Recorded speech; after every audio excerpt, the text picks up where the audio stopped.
Hello, my brothers and sisters on the Dragon's Path. My name is Tim Heijen and I believe in dragons. And welcome again in the Belgian forests. Um, and I would like to talk to you about Draconic wicca and the path of the dragon, the spiritual path of the dragon that I walk on a lot of years. Um, and it doesn't start with your awakening. There are so many dragons that are not awakened in this world, in the earth, and in timeline, that the dragon was inside of them, but they never came out. The most reason for that is because they were not allowed to awaken the dragon, and that is a shame actually that this earth and this society is doing this to us. Can you imagine, my brothers and sisters, that actually your path actually started from your birth, from the day that you were born. And the day that you were born, there was always a dragon with you, because your mother, not only your human mother, but your dragon mother, also had expecting you, was expecting you to come to this earth again. It's not really how you can consider as, um, yeah, sorry, as a reincarnation. It's not something like that. It's a fusion more. A fusion with a humanity, your human self, your spirituality of your human self, and your dragon self. And this comes together as one being. And this dragon self is still asleep. So this awakening still has to happen.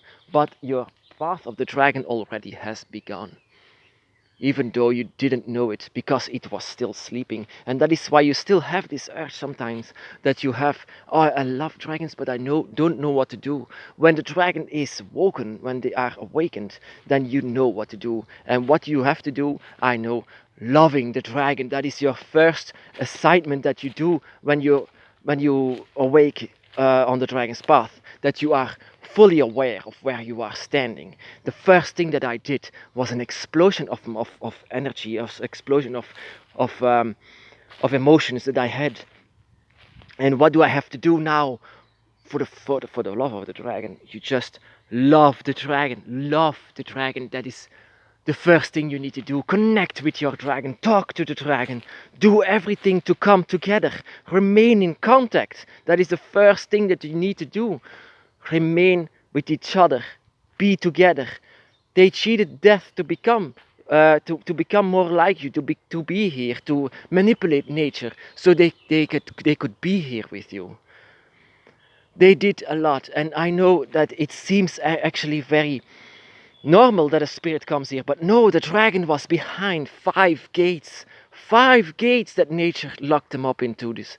And that is just because they were protected by it. They are highly protected beings. And that is why they were behind so many gates, because they were protected. But that is also, how can we reach them? How can the dragon reach us if they are behind so many gates? Because they are masters. They are masters to manipulate everything, mastering the opening of the spiritual gates. They can do this. But if I can correct my dragon had difficulties with the last gate. The last gate is to come here, and this last gate is the most difficult one. And this last gate was the intention that I helped to open the last gate, and that is what you should do. It's the last gate that they are having trouble with, and yet they were with you when you were born, because that is what the dragon gods allowed. They could see how you were born as just a human baby. And yet there was something in you that was also born with you. It was a sleeping dragon inside of you, inside your mind, inside your soul. There was a sleeping dragon inside of you. And this needs to be awakened. And yet, in the beginning, you might have seen the dragon with your baby eyes. That is what most babies can do. They see a lot more than us. But then it goes vague and you don't see anything anymore.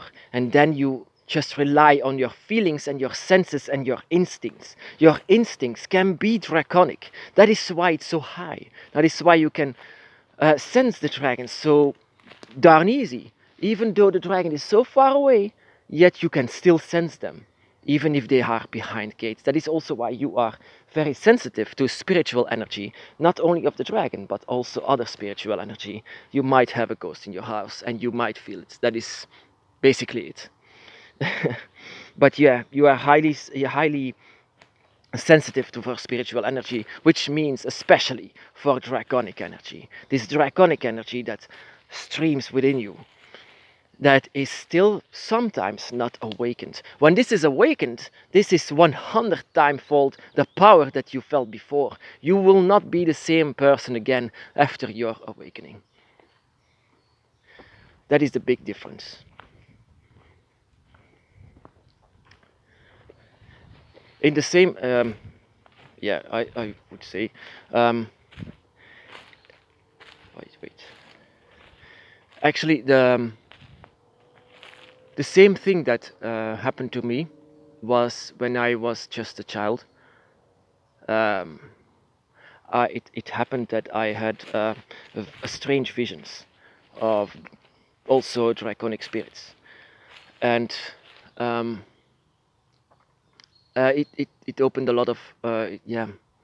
It were more like actually nightmares, but it was seeing things that a child shouldn't. A child shouldn't see things that I've seen.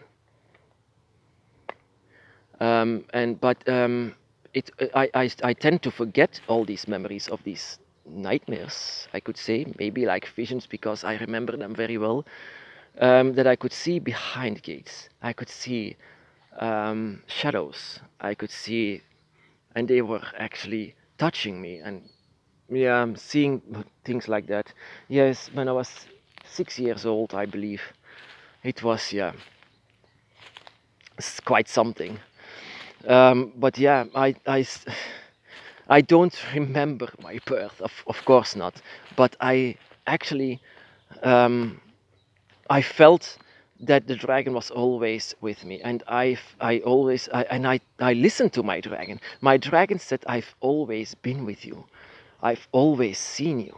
That is, the dragon is always seen you. They are with you forever. There is no separation between you and your dragon, even though you are now a totally new being.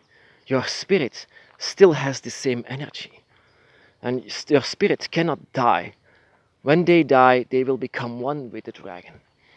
When you die, you will become one with the dragon.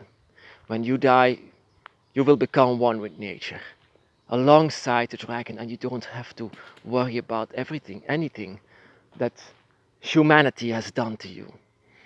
Because let's face it, humanity is not the best creature to be with. Being a human is making us socially awkward. That is what makes us actually a witch, that we are actually far away from them. A dragon witch. Never say just witch. It's we are draconic or dragon witches. And we worship sometimes the dragon gods, and we love the dragon guardian. That has always been with us. And in this forest, I can talk with them more loudly. I can understand them better here. That is why I come here, to talk with the dragon.